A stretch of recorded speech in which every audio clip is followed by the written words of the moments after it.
Yo, did you cancel my Xbox Live? It's not working. Did you cancel it? No, it was working fine yesterday. I haven't touched it.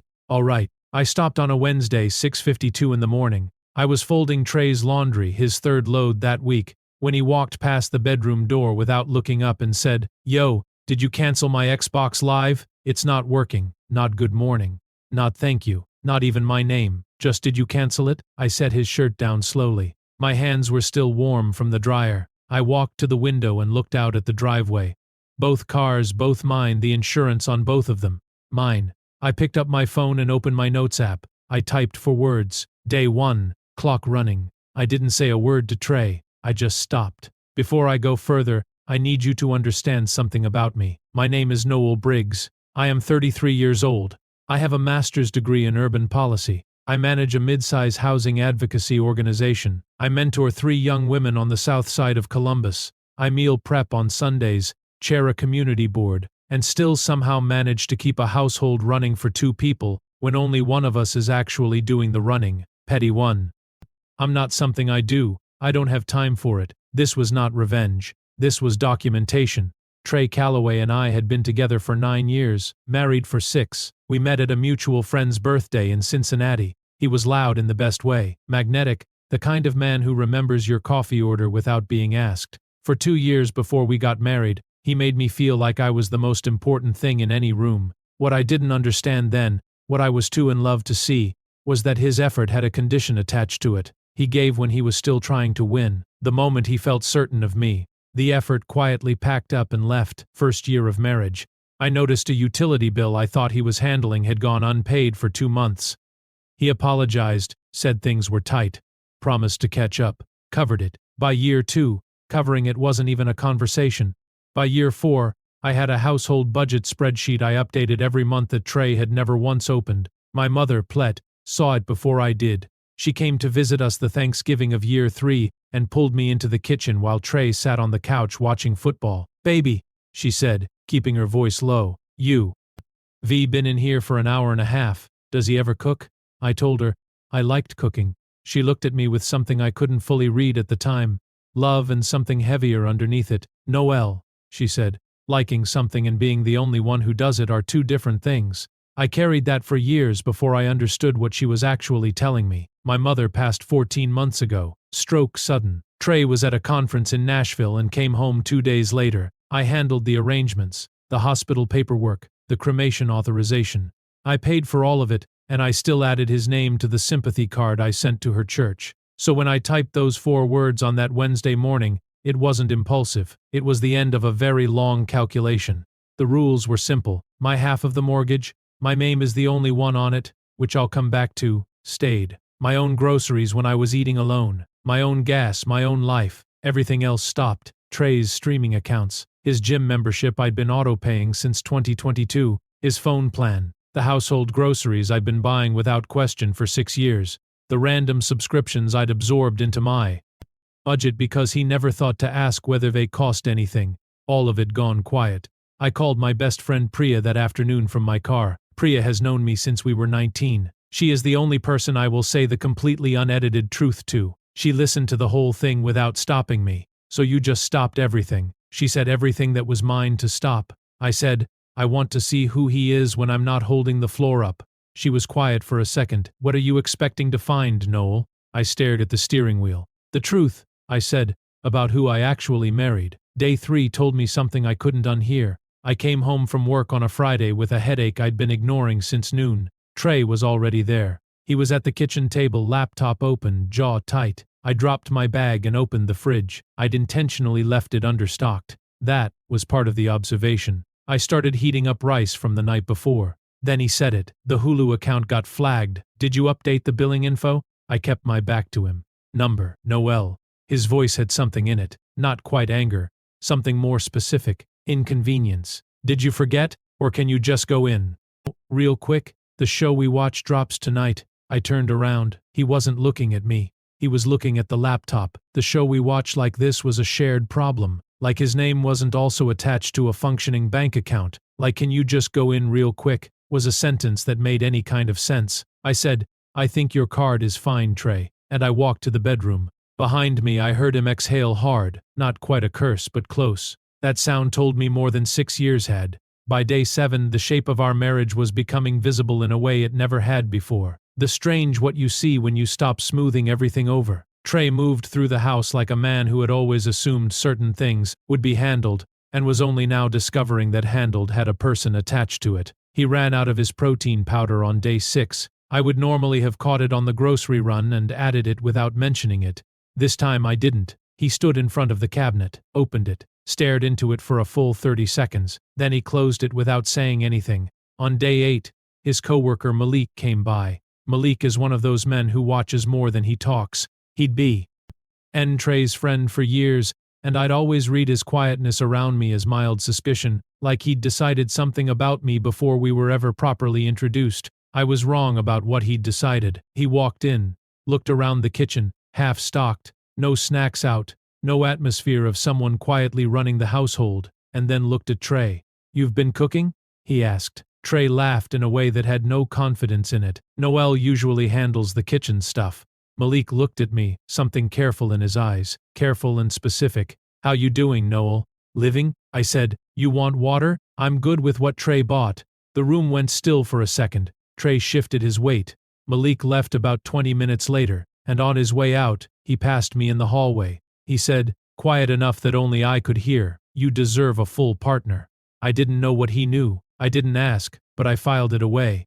That night, Trey was quieter than usual, subdued in a way I'd never seen. I watched him from across the room and thought about what Priya had asked me on day 1. "What are you expecting to find?" I was finding more than I'd budgeted for. Day 11, I was working from home.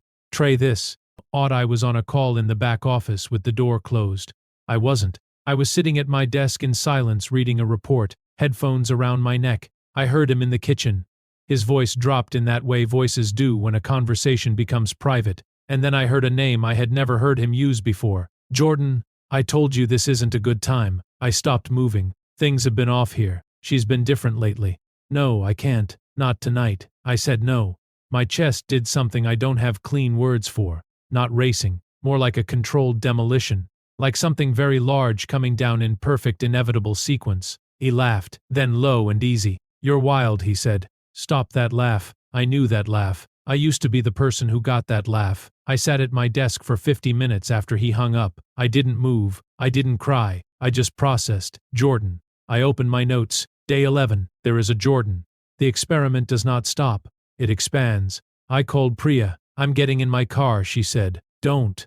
I told her not yet. I have to think before I feel. She came anyway the next morning with an overnight bag and a grocery haul she'd bought entirely herself. She put a sticky note on her orange juice that said, "Do not touch Prius.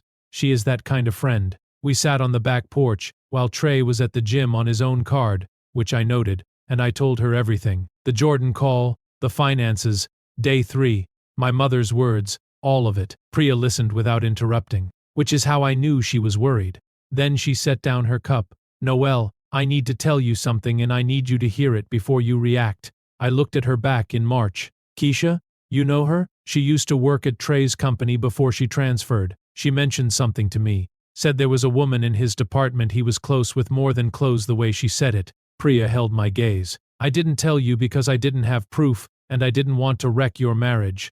On second-hand office gossip, I kept waiting for it to be nothing." March. That was 4 months ago. I stood up, not out of anger at Priya. I understood why she'd waited, but I needed to be standing for what I was feeling. Because here is what hit me in that moment. For 4 months, while I was paying the mortgage alone and building grant reports and buying birthday cards for his mother and grieving mine by myself, there was a Jordan. "What are you going to do?" Priya asked. I looked out at the driveway at both cars at the house. "Finish the 30 days, I said. "I need the whole picture before I move." She nodded slowly. And then I thought about what my mother told me once, standing in my childhood kitchen, looking at me the way only she could. Then I start over in something I actually own. Day 14, the halfway point. Trey had figured out something was different. He hadn't figured out what, but the pattern had shifted enough that he was starting to circle the edges of it. He cooked dinner that night. Pasta overcooked. I ate it without comment. "You've been somewhere else lately," he said. "Work has been heavy," I said. "Noel." He set his fork down. "Is something wrong with us?" I looked at him across the table. This man I'd spent 9 years building something with. I thought about Jordan, about March, about my mother, about day 3 and the Hulu account. And can you just go in real quick? I said, if something were wrong with me, if I was struggling, what would you notice? What would change for you? He frowned. What kind of question is that? Just answer it. He thought about it. Actually thought I'd noti. See, I'd ask you. I nodded. Took a bite of pasta. Okay, I said, that's it. The truth was I believed him. He would notice, he would ask, and then he would wait for me to solve it. That had always been the pattern. Trey Calloway was a man who identified problems and then waited for Noel to resolve them. I just never saw it that clearly before. I typed 2 words into my notes under the table. Day 14, clarity. Day 17. I want to be honest about what I did because this story doesn't work if I'm not. I took the name Jordan, the company Trey worked for, and the pieces I had, and I gave them to my colleague Dre, who I trust completely and who has a particular talent for finding information discreetly. 2 days later, he sent me a LinkedIn. Jordan Fess, 29, account manager, same company as Trey, different floor. She was beautiful. I'm going to say that plainly because the story requires honesty. Objectively beautiful, and something in her profile picture. This easy open smile hit me in a way I wasn't ready for because I recognized it. Not her face, the expression, the ease of someone who hasn't yet been asked to manage everything while someone else takes up space. I didn't reach out to her. I want to be clear about that. Jordan Fess was not my enemy. She was a woman who may or may not have known the whole truth. I gave her every benefit of the doubt I had. My problem was the man who came home to me at night. I sat in my parked car in a CVS lot for 25 minutes staring at her photo. Then I called my older brother Caden in Memphis. Caden is 7 years older than me. He doesn't talk much. When he does, it lands. I told him everything. He was quiet for a long time after I finished. Then he said, don't move until you're certain. And when you move, move all the way. No halfway steps. You hear me? Yes. I'm flying in on day 30. I hadn't asked him to come. He'd already decided. That's what it means to have a brother like Caden. Day 22. I had planned to finish all 30 days. Trey ended that plan himself. He came home with an energy I'd never seen on him. Nervous and aggressive at the same time. The specific combination of a person who suspects they've been found out but hasn't confirmed it yet. He sat across from me and said, who did you have looking into me? I didn't move. I don't know what you mean, Dre from your office. His voice was tight. He was asking around my company. Any people noticed. Dre had been less careful than I'd hoped. I felt a quick flash of frustration, then let it go. Trey leaned forward. Noel, what is happening? What is this? I set down the book I'd been holding. I said, who is Jordan? The silence that followed was the loudest thing I'd experienced in 9 years of marriage. His face ran through 5 expressions in 4 seconds. I watched denial form behind his eyes. I watched him calculate whether it had any chance of working. Then I watched it collapse. It's not what don't. I said just that word. He stopped. I have been carrying this household for 9 years. Trey. Every bill, every payment, every card, every subscription, every car, every expense that showed up, I handled it. While you, my voice stayed level. I was proud of that while you were building something with someone else. Noel, let me explain. I know you can explain. I'm sure you're very good at it. I stood up, but I don't need the explanation. I already know everything I need to know. I walked to the bedroom and locked the door. What Trey didn't know, what I hadn't told anyone except Caden, was what I'd been doing in the background of the entire 30 days, 3 weeks before day on. I'd had coffee with a woman named Sloan Merritt. Sloan is a family law attorney. She also went through our nonprofit's homebuyer counseling program 3 years ago, which means she has no professional obligation to me. She gives me her time because she chooses to. We talked for almost 2 hours. I walked her through 9 years of financial history. Receipts, I'd kept spreadsheets going back to year 1. Bank records, the mortgage solely in my name because Trey's credit had a problem we were going to fix that never got fixed. Sloan listened to everything. Then she said, you've been the documented primary financial contributor for the entire marriage. You have the paper trail. She paused. You're not starting from nothing. Noel, you're starting from a position that most people in your situation never have. That conversation happened before day 1. Before Jordan. Before day 3. I had already known somewhere underneath all the hope that I might need a way out. I just spent 9 years praying I wouldn't. On the morning of day 23, I texted Sloan 2 words, move forward. She replied in under a minute. already prepared. That afternoon I opened a new account at a bank Trey had never heard me mention. I redirected my direct deposit. I called the mortgage searer, the mortgage I had been paying alone for 5 years, and began a formal sole ownership inquiry. Trey came home that evening to a woman who was cooking dinner and asking about his day. He didn't understand that the calm he saw was not peace, the calm was precision. Day 30. Caden walked through the front door at 10:45 in the morning. He looks like our father, broad, quiet, the kind of man whose stillness reads as authority without him trying. Trey had always been slightly uneasy around him, and standing there watching them greet each other, I finally understood why. Caden has never once been fooled by performance. He hugged me, held it for a second, then pulled back and looked at my face. "You look like yourself," he said. I hadn't known how badly I needed someone to say that. The three of us sat in the living room.